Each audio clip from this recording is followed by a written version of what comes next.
it all started from the national championship game, and I've been dealing with this for 2 years now. And understanding, like, yeah, negative things have probably been said about me, but honestly, I'll take that because look where women's basketball is. People are talking about women's basketball, but you never would think people would be talking about women's basketball. People are pulling up to games, we got celebrities coming to games, sold out arenas, like, just because of one single game. And just looking at that, like, I'll take that role. I'll take the bad guy role, and I'll continue to take that on and be that for my teammates. And if I want to be that, and I know I'll go down in history, I'll look back in 20 years and be like, yeah, the reason why we watching women's basketball is not just because of one person. It's because of me too, and I want y'all to realize that. Like, it's not just because of one person. A lot of us have done so much for this game, and Kennedy has been here before, obviously, but there are so many great players in this league that have deserved this for a really, really long time, and luckily, it's coming now.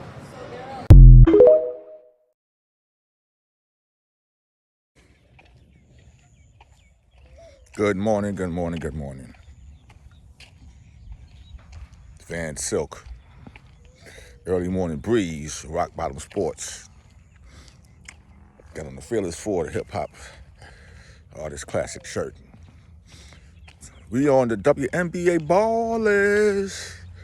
So there's been a lot going on in the WNBA.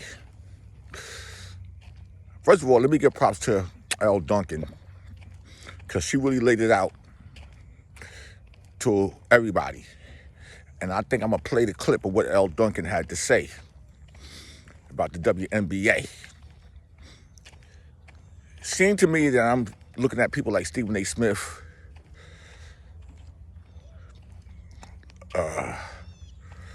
Shannon Sharp, Shaq.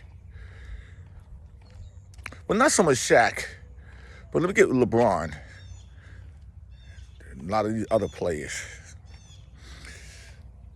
I don't know what y'all doing, but y'all need to stop. Ryan Clark is about the only one that makes some sense. Even Charles Barkley, like, I'm surprised of your coon suit wearing.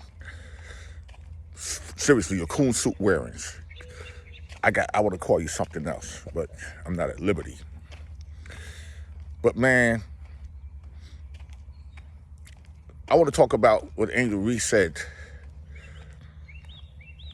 yesterday. And she said, without her, Caitlan Clark is irrelevant. Don't even count. Because nobody was checking for Caitlan Clark like that until they did them hand gestures. All that. When it became white versus black, LSU versus Iowa, and you had a girl taking 40 shots a game, and this excitement of fake fans coming in, the fans became racist. We understood what happened the year before with LSU, with South Carolina playing Iowa, how Dawn Staley had to step up and speak out. Iowa lost to LSU. And then just this year, South Carolina beat Iowa. But we also looked at how the referees in that Iowa game did Connecticut, man, with the Kate Martin running into the screen. They knew who they wanted. WNBA and all you people are responsible for what's going on with Caitlan Clark. Now, we're not going to sit up here and act like she's innocent. She got a chatterbox. You know, once you seal off her spots on the floor where she can't shoot that three, like Kennedy Carter said, what else do she bring to the game? But here's everybody talking, oh, she brings filling seats up. Okay, she's only filling seats up in the games that she play at or teams against. Other teams are doing pretty well with their attendance. And y'all know damn well when Miss Harris slammed Angel Reese to the floor, where is that same outroar? Where is the same, oh, this and that? Oh, Angel Reese got up and said, and it was back-to-back plays, she got slammed to the floor. Angel Reese said, listen, man, I bring this to the game. But see, this is the problem with a lot of y'all so-called analysts on TV. I'm not saying Caitlan Clark can't handle the ball, handle the rock. She got a good eyesight on the floor. There's a lot of things she could do, but she is small. Her body frame is small to some of these girls especially the girls of color with the big badunk-a-dunk, like Charles Barkley. You had the big derriere. Man, them big derrieres could do a whole lot. Push you out the way. Caitlan Clark ain't got that. A lot of these Caucasian girls don't have that in the WNBA. When you start looking at these girls, they got them big derrieres, and their derrieres alone is going to stop you from even defensively playing them. And these girls out here are real ballers. They ball for real, for real. Okay, they come from the hood or wherever they come from. They play ball. They play the game. Y'all sitting up here, and y'all going to mess this whole WNBA up. And I'm starting to hear uproar about, can Caitlan Clark be on the Olympic team? Here we go again. It's like she's on a team that's 2-9. Okay? And if you're put on the team, she gonna be the 12th person, or you're gonna make her start because it's about money. Y'all need to stop. Miss Boston on the Fever she got to double up against everybody she played, because everybody got two big girls in the middle, two big young ladies in the middle. She's just only one. She's in her second season. And if y'all think it's about scoring, it's also about defense. Okay? Because if the Liberties didn't play good defense on the Fever, then they wouldn't even, then the Fever would have been scoring a lot of points. It's about defense. Angel Reese has just as much clout bringing to the WNBA in this rookie season than Caitlan Clark. The only thing is about Caitlan Clark is she got a lot of fans that are not even basketball fans. They just Caitlan Clark fans. So it didn't even make a difference the other night when Kelsey Mitchell led them to the win over the Chicago Sky. I didn't see none of y'all bloggers. I didn't see none of your YouTubers. I didn't see none of your yuck mouths. I'm talking about Kelsey Mitchell helped beat the Chicago Sky, leading team in points.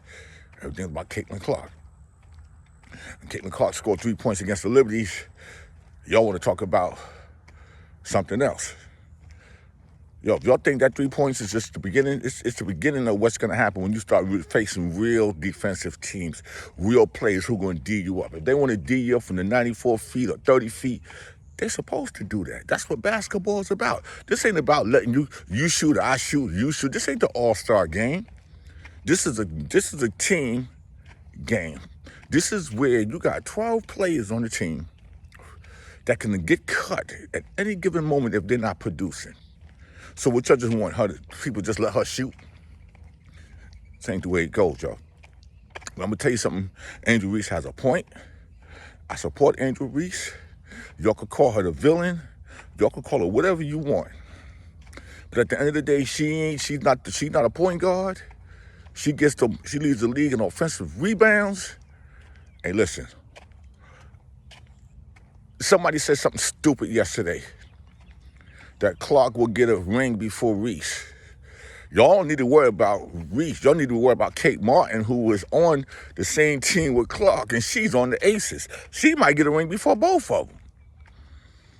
I don't hear nobody talking about the 8-0 Connecticut Sun. They 8-0. All y'all got to do for clickbait and everything is talk about Caitlan Clark, Caitlan Clark, Caitlan Clark. I mean, okay, yeah, she's a topic. I don't own I don't own a jersey of hers. I don't own a pair of sneakers of hers. I don't own a pair of sneakers of none of these girls in the WNBA. I used to have WNBA apparel when I was involved with the WNBA.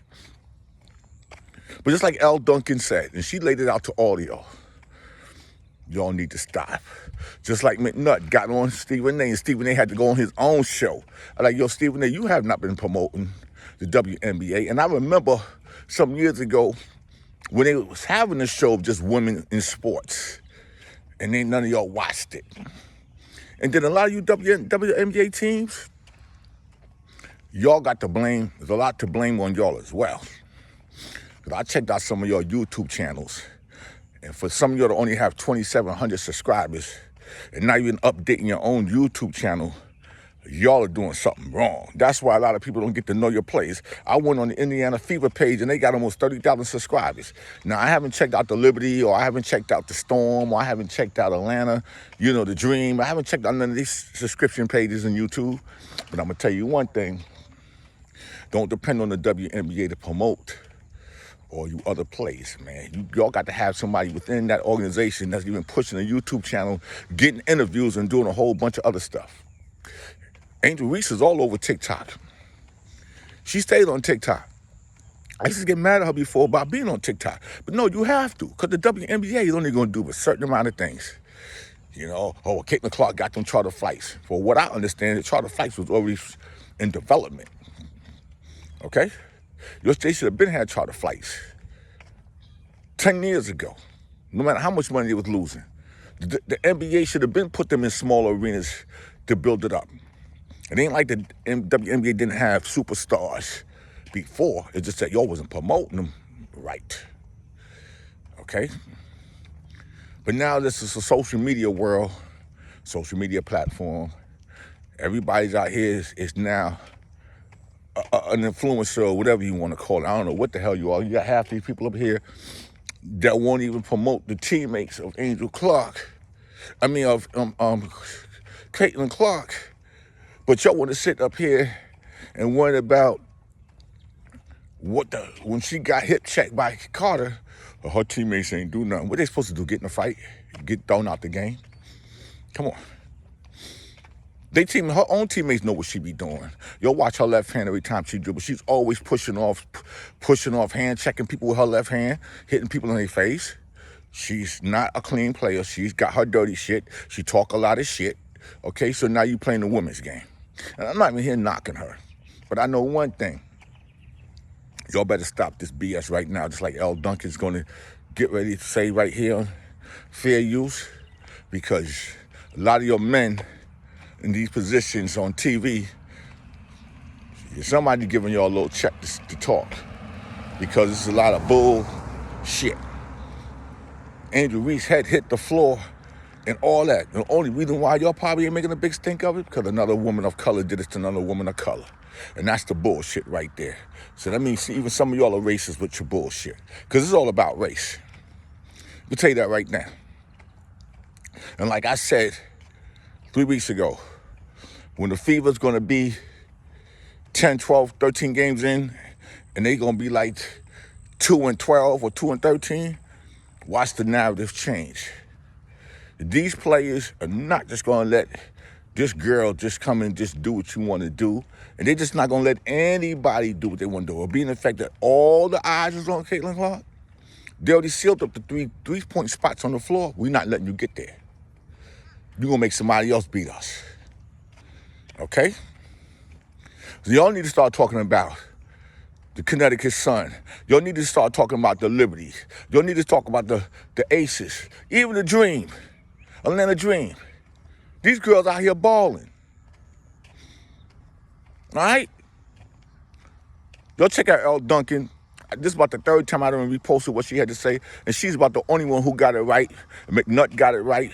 And I think the WNBA or whatever, they just need to have a show like I think they tried it before with just talking about the WNBA during the season. Move them off first take and give them their own stuff. Y'all ain't right, man. WNBA's always been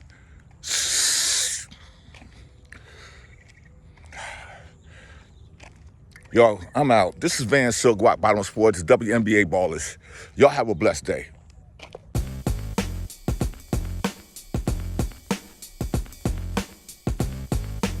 I had time last week. I had time. I was like, man, it's been a while since I was on social media engaging with people. I'm fired up about this topic. I'm going to engage with y'all all day. I was at the hair salon, captive audience. I'm like, I'm going to keep answering all y'all. I'm going to read all y'all. And then I tapped out because I just want to and can. Mm-hmm. And when I tap back in today, because apparently I am the face of woke WNBA, pro WNBA, anti Caitlan Clark rhetoric, which is laughable if anyone actually listened to the podcast. Everyone wants for me to answer for what happened this weekend when the Indiana Fever and Caitlan Clark faced the Chicago Sky. Of course, this was dubbed as the Angel Reese versus Caitlan Clark game, but it very quickly became the Kennedy Carter versus Caitlan Clark game for what was absolutely an unnecessary flagrant foul. A shoulder check, a hip check, whatever you want to call it, off ball that had nothing to do with the play and was not important to the play. And because this happens, here we go again. They're all targeting her. They want to hurt her. They hate her. There's a vendetta against Caitlan Clark. And it's situations like this, Gary, that I get so frustrated about, because it goes back to exactly what I said last week. To answer for all of you who are in my mentions right now. First of all, a little gaslighting on your part does not constitute an emergency on mine. I will respond to you whenever I feel like it. And now is when I feel like it. You are proving my point.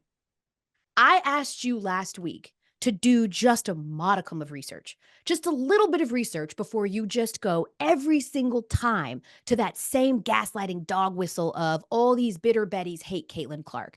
And then anytime you see a situation like this, you go, see, here's some evidence. But if you did a little bit of research, then you would know that Kennedy Carter's behavior and decisions made in the moment have been a topic of discussion in the past on a few different occasions in the WNBA, all right? Like, this is not new to people who know the WNBA, that Kennedy Carter has been the topic of said conversation a lot, right? And instead, yet again, you want to make her actions, which, by the way, were unnecessary and were upgraded to a flagrant 1, not a flagrant 2, a flagrant 1. Her actions are her actions, specifically, singularly. But yet again, you want to make what she did a referendum on the entire league. And that's where the frustration comes from. And that's why I put my head in my hands when I saw Kennedy did that, because I'm like, here we go. You are giving fire to this, or you're giving fuel to this unnecessary fire. Nobody said that Alyssa Thomas was out to get Angel Reese when she very clearly, flagrant 2, grabbed her and threw her to the ground and was ejected from the game. No one came to Angel Reese's defense. Not a single person, because the narrative has already been decided amongst some Caitlan Clark fans that everyone hates her, and the confirmation bias is there. Now, every time she gets hit in a moving screen, or every time she gets a flagrant foul, which happens, guys, it's professional basketball. It now gives you what you think is more evidence to the fact that she is not liked league-wide, and there is some widespread vendetta to hurt her. And that is just categorically false. And I do not change what I said at all last week. I stand by it. And in fact, I think this is exactly what I was talking about. Do research, Gary. Stop it. Quit. The bigger question is, why did no one on her team do anything about it? Why didn't anyone jump to her defense? Why didn't anyone get in Kennedy Carter's face and say, we're not doing that? That, to me, is the question. And you know what Caitlan Clark ultimately did? Got the last laugh by winning. It was fantastic. And instead of talking about that, we are continuing this narrative that the women of the WNBA don't like her. And when Draymond Green chokes out Yusuf Nurkic, nobody says Draymond Green is anti-Eastern European. They literally put it on the shoulders of Draymond Green, and they say Draymond is a problem and he has emotional issues and he needs to get control of himself. And they make it about Draymond's behavior. But instead of making it about Kennedy Carter's behavior, you make it about everyone. More evidence. And that's the worst part of all this, is the new fans are sucking the life out of the WNBA right now. It's just the truth. You are right. You are right, new fans. There has never been more viewership because of Caitlan Clark. There's never been more attention. They're doing 40 minutes on First Take about Caitlan Clark. They never did that before, as Monica McNutt called out. You're right. But you know what there was in the WNBA last year and the years prior? There was other storylines. There was joy. There was talk of competition. There was talk of what was actually happening on the court. And all there is right now is a culture war. It is a them versus you, a you versus them. There is othering. It is gross. It is not fun. It is not engaging. The WNBA Twitter space used to be one of the most fun. And now it has become a place where racists get to get off their takes, where people get to feel attacked, where randos who have literally no idea anybody else's name in the entire W come to attack the other W. It's not fun.